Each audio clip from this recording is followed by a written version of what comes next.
Hello, everyone. Welcome to another episode of the HR Leaders Podcast, the show where we explore the future of work with industry experts and HR executives from the world's leading global brands. Today, we have a very special guest on the show. We're joined by Garry Ridge, who's the CEO at WD-40 and co-author of Helping People Win at Work. Garry, welcome to the show. How are you? G'day, I'm great. How are you? I'm good. Thanks so much for joining us. It's like a flashback to my childhood. I think when we first spoke, I was saying WD-40 was my best friend when assembling my skateboard and my rollerblades to go as fast as I could. There's those memories. Yeah, and it's funny we're speaking today because I think probably everyone has their own story about how they use WD-40. And for me, it was always putting my ball bearings on my rollerblades, spraying near a WD-40 and seeing how fast I can go. Which, looking back now, just seems pretty funny considering where we are. But that was me kind of living my experience through your product. Before we jump in, tell everyone a bit about yourself personally and your background and journey to where we are today. Yeah, thanks. Well, I'm an Aussie, and I joined WD-40 in 1987, but down in Sydney, and I worked in Sydney, primarily in Sydney and Asia, from 87 to 94. In 94, they invited me to move to the United States to actually help lead our international expansion. And in 1997, I got to lead the company. And since then, we've been creating positive, lasting memories around the world, stopping squeaks and solving problems in factories, homes, and workshops. But really my passion, one of the big learning moments I had in life when I given the opportunity to lead the company is I worked out a couple of things. Firstly, I worked out that I was consciously incompetent. Secondly, I worked out that micromanagement wasn't scalable. And thirdly, I worked out that in most circumstances, I was probably wrong and roughly right. So I needed a lot of help. So I went back to school. I did a master's degree in leadership. That's where I met my friend Ken Blanchard. Learned a lot about servant leadership and really passionately understood that if we as leaders could give people the opportunity to step into their best version of their personal self, they do wonderful work. The reason we're successful is because of the wonderful people at WD-40 who wake up every day and make a contribution to something bigger than themselves, learn a lot and have fun. Wow. So 31 years, if I've got that right. Yeah, this might be 32 actually. Yeah. 32, wow, because I was born in 87. I'd love to jump in, if you don't mind, for a second and talk about why you call yourselves a tribe. Sure. One of the biggest desires we have as human beings is to belong. You and I and probably a lot of people who have joined us today have either left a company, an organization, or probably a relationship because they didn't feel like they belong. Most people leave organizations because they hate their boss. So we wanted to give ourselves something that we could actually say we belong to, a family or a tribe. And then the other thing that was interesting, when I studied attributes of a tribe and I studied the Indigenous Australians and the Fijian Islanders, the number one responsibility of a tribal leader is to be a learner and a teacher. If you can imagine going back thousands of years and sitting and observing a group of Australian Aborigines at a meeting, the most senior tribe member would be teaching the young tribe members to throw a boomerang. And if you couldn't throw a boomerang, you wouldn't survive because it was the tool of survival. So we see the key or the cornerstone of our business is learning and teaching. The number one responsibility of a tribal leader is to be a learner and a teacher. And there are other attributes, values, future focus, celebration, we're warriors. So we could actually put meaning around the word tribe. And people are very proud to say, I belong to the WD-40 tribe. And we see that, right? Because before this interview, I was doing some research into the company, even on social media, and people really are ingrained in your tribe. They really feel part of this family, connected, where people are with you when things are going well, and when you fall down, they're going to pick you up. There's that real sense of unity. Junga wrote a book called Tribe. It was Sebastian Junga wrote a book called Tribes, and he said the best definition of a tribe is a group of people who bound together to both protect and feed each other. And that's what we do here. We protect each other in many ways, and we work together to feed each other. If you think about Maslow's hierarchy to self-actualization, the first two rungs of that is, do I have what I need to survive, and am I safe? And the third one is belonging or love. And you don't use the word love in business, my goodness, but we use it a lot. Yeah. Could you talk about the maniac pledge? Something I came across today, which I just absolutely love, and explain about the name and why you created the maniac pledge for everyone. Yeah, sure. We created the Maniac Pledge because it's a way of us really identifying that we are responsible to each other. And it happened actually many years ago. I was traveling somewhere and I got back to the office, and someone, approached me, and they were really disappointed because they didn't know something. So we said, well, how do we bring something into the organization that gives people permission but also holds them responsible? And if you've read it, the first three words of the Maniac Pledge are I am responsible. And it says, I am responsible for taking actions, asking questions, getting answers, and making decisions. I won't wait for someone to tell me. If I need to know, I'm responsible for asking. I have no right to be offended that I didn't get this sooner. And if I'm doing something others should know about, I'm responsible for telling them. So you'll see what we've really highlighted there are all the excuses people normally give. Yeah, exactly. For not knowing, and it's kind of finger pointing. So we said, why don't we just bring those out in the open and say, we're not going to accept those as excuses anymore. We're going to accept them as our responsibility. Because one of the common questions I always hear from people is, how do you nurture a culture of accountability? There you go. Everyone needs to create their own Maniac Pledge. I told you already, Garry, I'm stealing yours. No worries. It's free. I think you put it perfectly and encompassed a lot of those, common complaints that people make in that statement. Yeah. And it's giving people permission to act as well, which I love that. People come in all the time to my office and other places and say Maniac Pledge. I say, okay, I know what you mean. Tell me what you want to know. I said that to you before as well. I love the fact that everything that you create, you make sure you pay attention to it's the way you communicate the message. You create like a brand almost around each of these purpose statements, your why, your mission statement, to make it exciting and engaging. And you could have named this something very boring and no one's going to remember it, but the Maniac Pledge, people are going to remember that. Is that something that's intentional and that you really think about when you're going through these type of initiatives? I have a saying that people camouflage issues with confusion to make out how smart they are.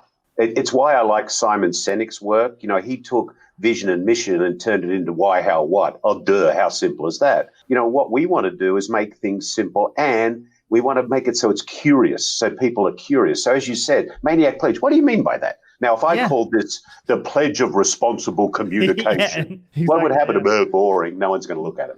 Yeah, I just love that. And I see that. I've noticed that more. It's similar with your tribe and similar with all the other things. It's something that people can really get behind and they feel like they're part of something as well, which is amazing. So let's move on to the topic of the show and the title that everyone's probably looking at, which is, are you an accidental soul-sucking CEO? So it's a bit of a statement there. And thank you so much for sending me over my own soul-sucking CEO. So I've got my mini soul-sucking CEO, and it even says it on the back, if I remember correctly. Yes. The soul-sucking CEO. So tell everyone, where did this come from? Where did this start, and where did the whole soul-sucking CEO, what was the origins of this? Intentionally or unintentionally, leadership behavior sucks the soul out of people. And, the evidence of that is, from Gallup research, 66% of people go to work every day. They're either disengaged or actively disengaged. And that's not accidental. That's real. But the behaviors of the leadership are the things that create that. I was talking about, well, why does this happen? And it's because the soul-sucking CEO actually sucks the soul. And you can replace the word CEO with leader or manager, supervisor, anybody you like. Sometimes they may be acting in this way and not necessarily realizing that their behaviors are not creating a culture that is allowing people to be their best selves. Simon Sinek's new book just came out yesterday, The Infinite Game.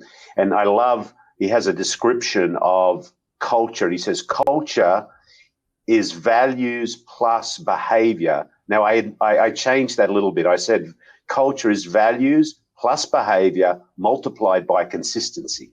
Yeah, you have to have the consistency, otherwise it doesn't work. Yeah. So the thing that is really big about this guy, Al, he has an ego bigger than the world. In fact, his ego eats his empathy instead of his empathy eating his ego.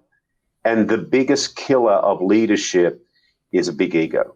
When it's all about me, and not about what it should be, which is caring for others, which means the well-being of the people you lead is your number one priority. And again, like to my point earlier, you couldn't just leave it there. You created a mascot around it. Yeah. Similar to all the other things that you do. I just love the fact that you bring these things to life to that people remember. But as I said, even people in my office come up to me and go, "What is that on your shelf?" And I all of a sudden I have this whole story that turned into a half an hour conversation around the soul-sucking CEO, what that means. So I love that that's always front of mind for you when you're trying to Absolutely. If you haven't already checked out Gary's LinkedIn article, make sure you have a look at that. It's basically kind of going over what we just spoke about. And one thing I love about it is that you go through how to be a soul-sucking CEO as opposed to how not to be. Explain a little bit more why that was the approach and the way you wrote that article. Well, if I was if I told you don't do this, you would probably say, well, I don't do it. And Yeah. but if I explain what the behavior is, people go, oh, yeah, maybe I do that. So, the soul-sucking CEO, there are 10 kind of behaviors that are kind of dominant. The first one is the soul-sucking CEO excludes people from critical conversations and from decisions, because the soul-sucking CEO doesn't believe that involving the people is important. He has all the answers, or she has all the answers, the ultimate decision maker. So, it's really important that that person's in charge. Now, what happens when that happens is you lock out all creativity, you lock out all curiousness, you end up with a really tunneled vision around leadership. So they don't involve their people. Second one is they are never in servant leadership mode. It's all about them. It took a lot to get to that role of CEO. They had to climb a lot of ladders and do a lot of kissing and whatever they do. So, they don't involve their people. A soul-sucking CEO always has no respect for learning. The soul-sucking CEO will say, what if we invest in our people and they leave? The serving CEO will say, what if we don't and they stay? He doesn't invest in his people. They don't care about anyone else, about how they think or how they feel. This is really about emotional intelligence. And as I've touched on before, EQ is probably one of the biggest destroyers, or the lack of EQ is one of the biggest destroyers of leadership. When the ego eats the empathy instead of the empathy eating the ego, leadership is absolutely destroyed. The soul-sucking CEO will never learn from experiences. We say that leaders exercise good judgment. Good judgment comes from experiences. Experiences come from poor judgment. And that's why we call in our organization, we don't make mistakes. We have learning moments. So we took the word failure out.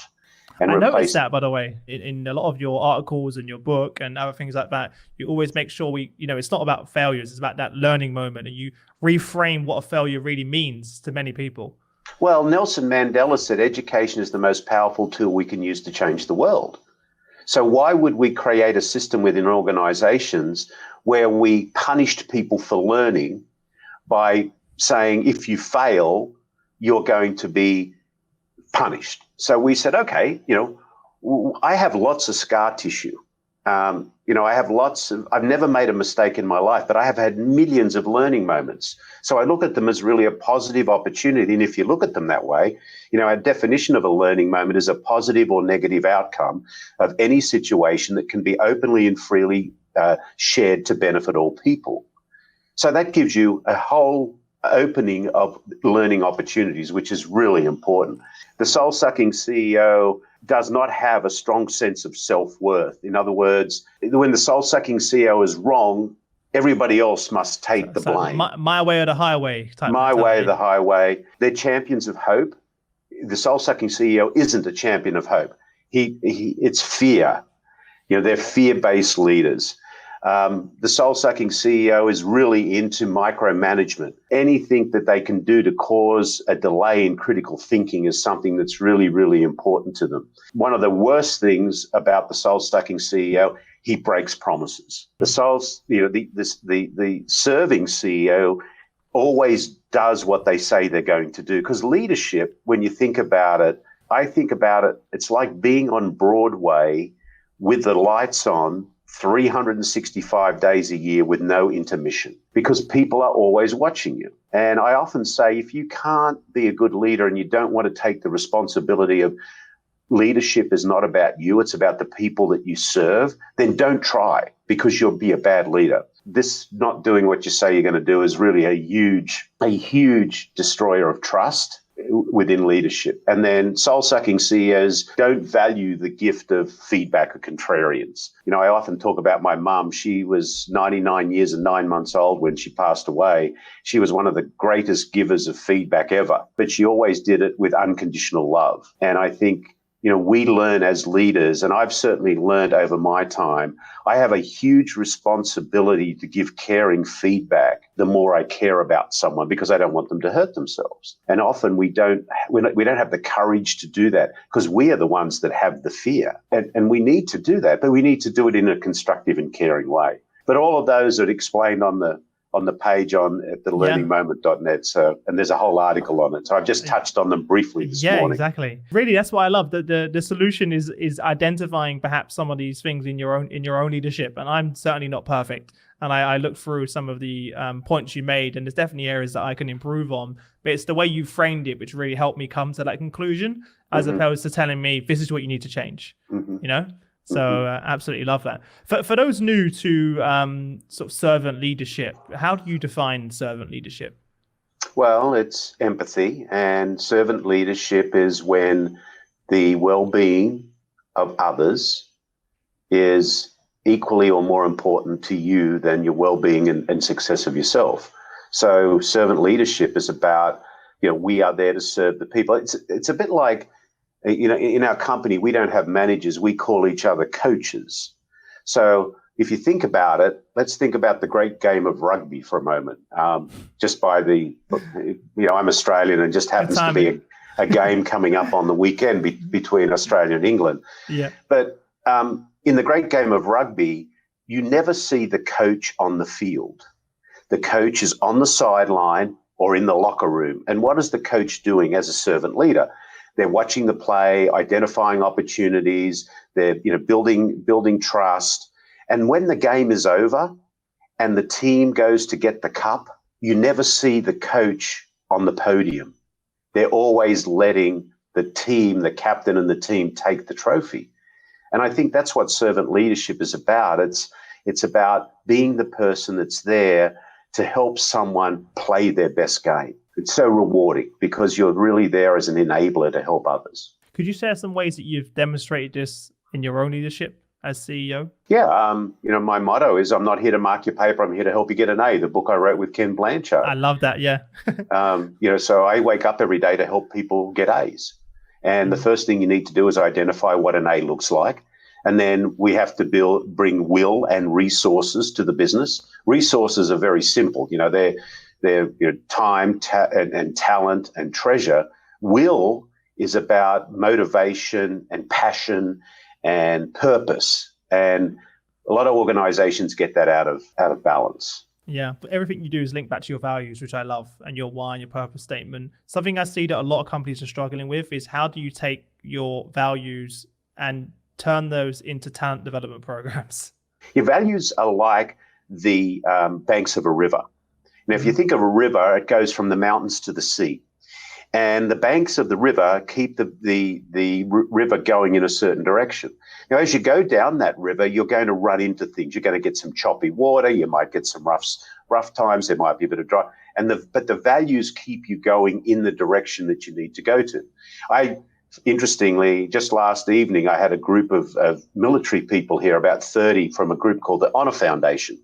And these are transforming military out of military into civilian workforce. And I do a class with them on culture.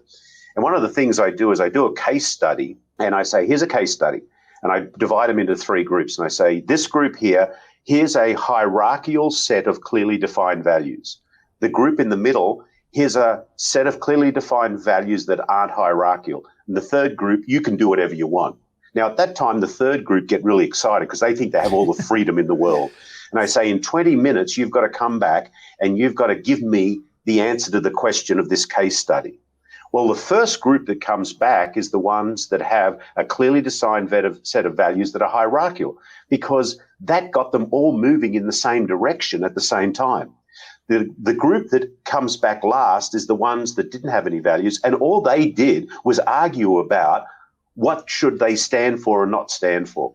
So values are embedded in the organization to set people free. That's how we embed it in all of our development systems, is they are the cornerstone of our business. If you go into our careers site and look at our website, the first thing that pops up is these are our values. And if you don't think you can align with them, call someone else. Don't call us. I was going to ask you that as well. What if you must have had experience where you've brought leaders, actually I suppose maybe they don't get that far, but leaders are coming to the business or employees that don't share the same values. But for you, that's not a negative conversation to have. You're like, this is not the right company for you, basically. I want you to be happy. I mean, if these are not the values that you like and you're not happy, I'd like you to be happy. I have no right for you to be unhappy. Go somewhere and be happy. Yeah. We'll share them with a competitor.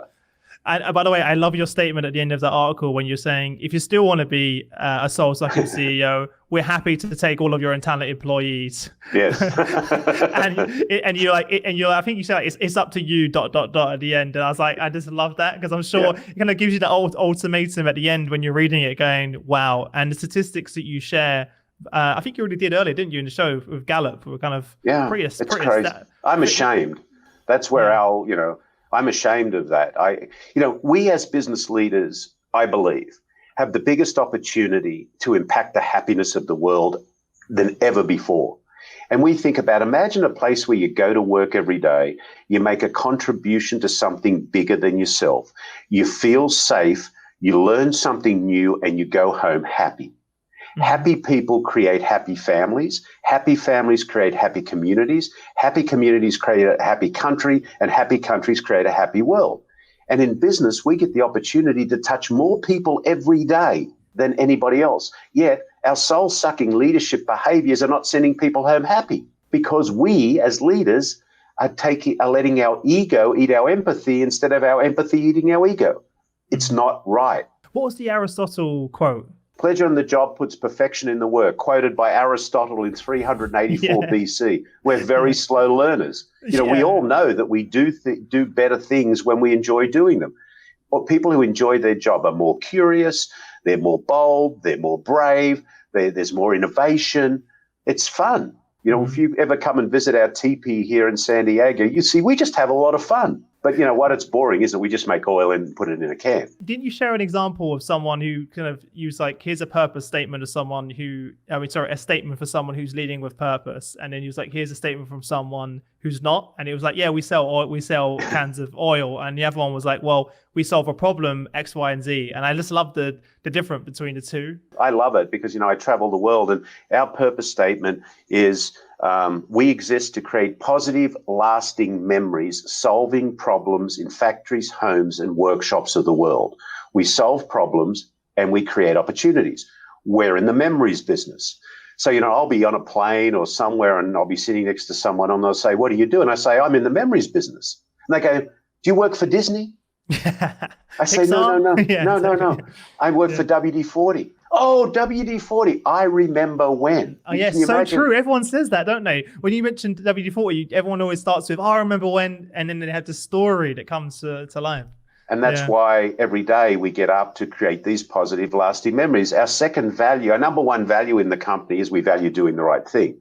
Our number two value is we value creating positive, lasting memories in all of our relationships, whether it be the relationship with our end user, the relationship with our tribe member, the relationship with our owners, our shareholders, the relationship with our vendors, or even the relationships with our competitors. We want to tell the truth so loud that it drowns out lies that people tell. So people around here love creating positive, lasting memories. What about for everyone who's listening to this show right now thinking, oh, yeah, I've got one of those soul-sucking bosses, managers, leaders, CEOs. What advice would you give to them? I think awareness is really a big thing. That's why I talk about this a lot. Being the CEO of WD-40, I can talk about it. Go drop a copy of my article on their desk and run. Just tag them in the post. Yeah. It'll go so well. But it's sad. I don't understand why, honestly, Chris, I don't understand why leaders don't get it. again, going back to Aristotle, pleasure in the job puts perfection in the work. Isn't our role as a leader to create a place where people enjoy what they're doing, they're held accountable? We talk about the 4 pillars: care, candor, accountability, and responsibility. If you come and work here, we're going to care about you. What does care mean? It means empathy is number one. Ego is not allowed. And it means that I care equally or more about your well-being and your future than I do about my own. Candor is no lying, no faking, no hiding. I believe most people don't lie. I believe people fake and hide. The reason they fake and hide is because they're afraid. There's fear. That doesn't work. So care, candor, accountability is, do we have a clear understanding of what we expect from each other? And I write about that in the book, Helping People Win at Work. The biggest reason that review systems or conversations about performance fail is we didn't take time to work out what we want from each other. I get in trouble from my wife all the time because I haven't listened to her. And she said, this is what I really wanted. I said, well, now I know. I'll try my best to do that. And then the last one is responsibility: care, candor, accountability, responsibility. And that's where the Maniac Pledge comes in, where it says, you know what? We are going to hold ourselves responsible. We're not in the blame business. There's no place around here for someone who points out how good they are by pointing out the failures of others. That doesn't work.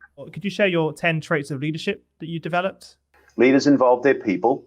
Leaders are always in servant leadership mode. Leaders are expected to be competent.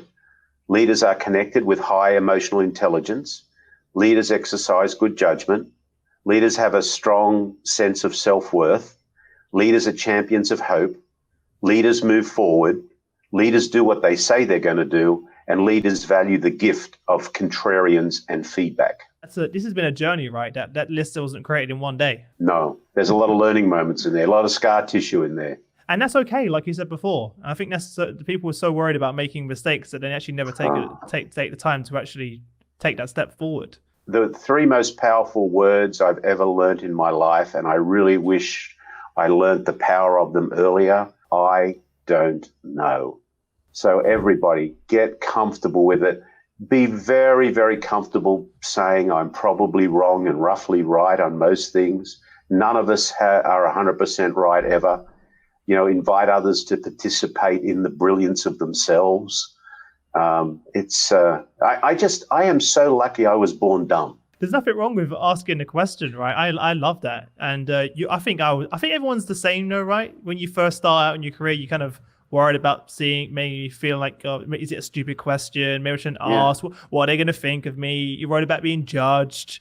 And it's only when you kind of progress and get a bit more confidence in your career, or as you progress, that you get to the point where you feel more comfortable with asking questions. One of the great leaders of the world is a lady by the name of Frances Hesselbein. I don't know if you've ever heard of her or not.